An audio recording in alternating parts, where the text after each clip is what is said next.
एक डेवलपमेंट और हुई है। मोहम्मद सफा जो कि डिप्लोमेट है यूएन के, उन्होंने इस्तीफा दिया है और बहुत गंभीर आरोप उनकी तरफ से लगाए गए हैं कि यूएन जो है वो तैयारी कर रहा है इस बात से निपटने की कि अगर परमाणु युद्ध होता है तो आगे कैसे मोर्चा संभालना है।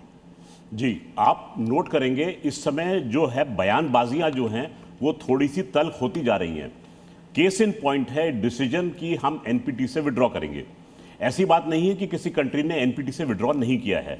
सन 2003 में नॉर्थ कोरिया ने यह काम किया था, लेकिन एनपीटी से विड्रॉ करने का यह मतलब नहीं है कि मैं न्यूक्लियर वेपन बना लूंगा, क्योंकि न्यूक्लियर वेपन बनाना दूर, उसके बाद में जो आपके ऊपर सैंक्शंस लगेंगे, यानी अगर आप पीसफुल पर्पसेस के लिए भी न्यूक्लियर पावर को यूज करना चाहेंगे तो आपको यूरेनियम की उपलब्धता कहीं नहीं मिलेगी, आपको रिएक्टर्स के पार्ट कहीं नहीं मिलेंगे, सेंट्रीफ्यूजेस के पार्ट आपको कहीं नहीं मिलेंगे, हेवी वाटर प्लांट के पार्ट आपको कहीं नहीं मिलेंगे।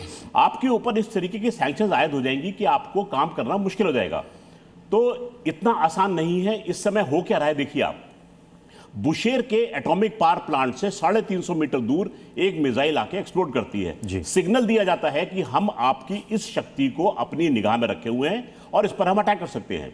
ईरान जवाब देता है डिमोना पर अटैक करके। डिमोना जो है वो सदर्न इजराइल में है और इजराइल का न्यूक्लियर पावर प्लांट है वहां पर। तो ये चीजें जो हैं इस समय हमको दिखाई दे रही हैं कि वॉर को न्यूक्लियर रेल्म की ओर लेके जा रही हैं। दुनिया को दिखा रहे हैं कि भाई अटैक होता है तो इस समय ये खामियाजा आपको भुगतना पड़ेगा, जिससे कि दुनिया जो है वो बीच बचाव के लिए उतर कर पाए। सर, मैं लौटूंगी आपके पास। ट्रंप की धमकी के बाद ईरान भी तैयार है। खार्ग में ईरान ने अपनी सुरक्षा बढ़ा दी है। IRGC ने खार्ग में सुरक्षा संभाल ली है। ईरानी सेना पूरी तरीके से तैयार है, ये IRGC का कहना है, क्योंकि ईरान को भी पता है कि अमेरिका का अगला कदम क्या होगा। उसे पता है कि खार्ग आइलैंड पर उसकी नजर है और यहां पर वो ऑपरेशन कर सकता है, इसलिए यहां पर पहले से ही ईरान ने यहां पर सेना की अतिरिक्त तैनाती कर रखी है।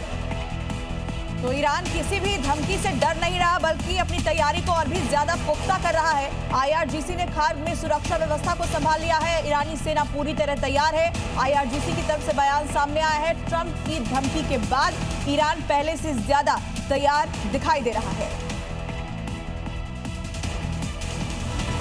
और ये 8 बड़ी खबरें हैं। जंग के बीच ईरान की बड़ी प्लानिंग है। ट्रंप की ईरान को बहुत बड़ी धमकी, और खोलो नहीं तो हम खार्ग उड़ा देंगे।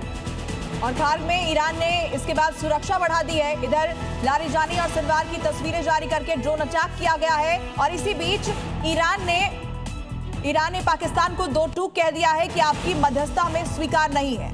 हमले के बाद कैंपस धुआं धुआं हो गया। हिजबुल्लाह ने बनाया ये निशाना। हमले में इजरायली टैंक को उड़ाया गया है।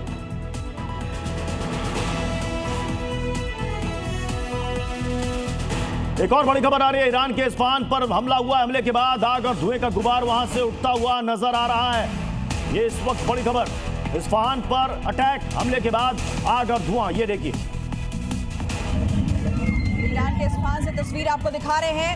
धमाके की तस्वीर आप देखिए, पूरा आसमान आग से भर चुका है। हमले के बाद आग और धुएं का गुबार नजर आ रहा है। ईरान के इस्फहान को टारगेट किया गया है।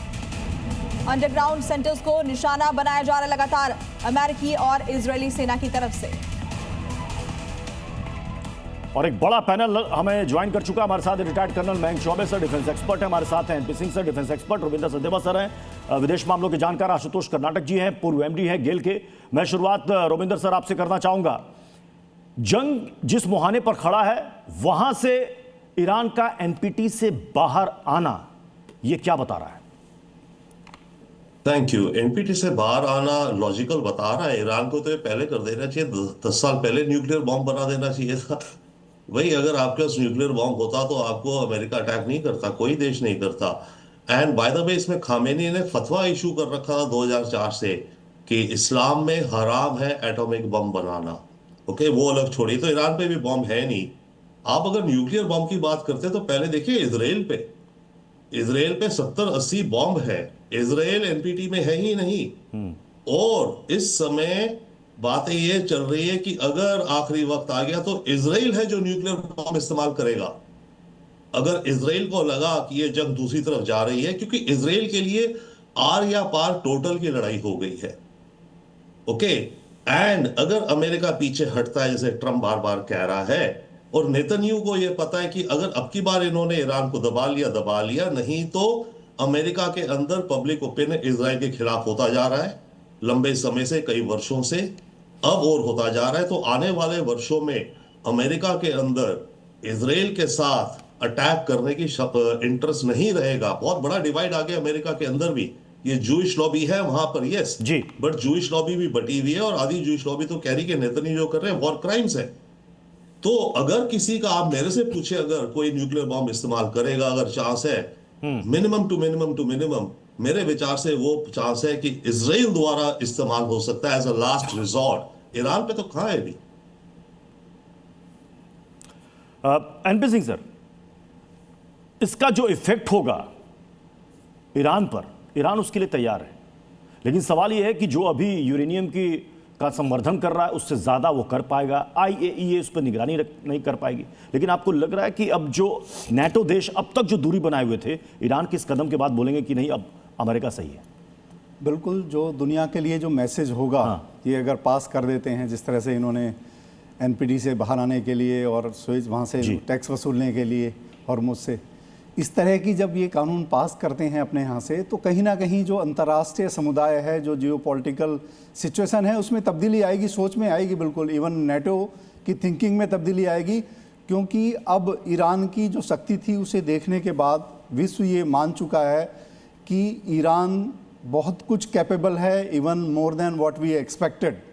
इवन जो US का या इजराइल का जो कैलकुलेशन था, बहुत लंबे समय से ट्रैक करते आए हैं और उन्हें पता था कि इनकी कैपेबिलिटी क्या है। और सारा जो लड़ाई है, कहीं ना कहीं तेल तो एक फैक्टर है ही, वो तो एक सेकेंडरी है, बट ईरान न्यूक्लियर ना बन जाए, ये सबसे बड़ी जो चैलेंज है। इस समय भी जो नेक्स्ट स्टेप लिए जा रहे हैं या लिए जाने वाले हैं इस युद्ध में, तो क्योंकि ये सभी आतंकवादी गुटों को समर्थन देता है, उन्हें हथियार देता है, पैसा सब कुछ देता है। और आज भी जो आप प्रेस कॉन्फ्रेंस देखेंगे वहाँ के विदेश मंत्री, उन्होंने स्पष्ट कहा है कि आतंकवाद को सपोर्ट करना बंद करना होगा और हम एटम बम नहीं बनने देंगे। तो जाहिर है कहीं ना कहीं नेटो में की सोच में भी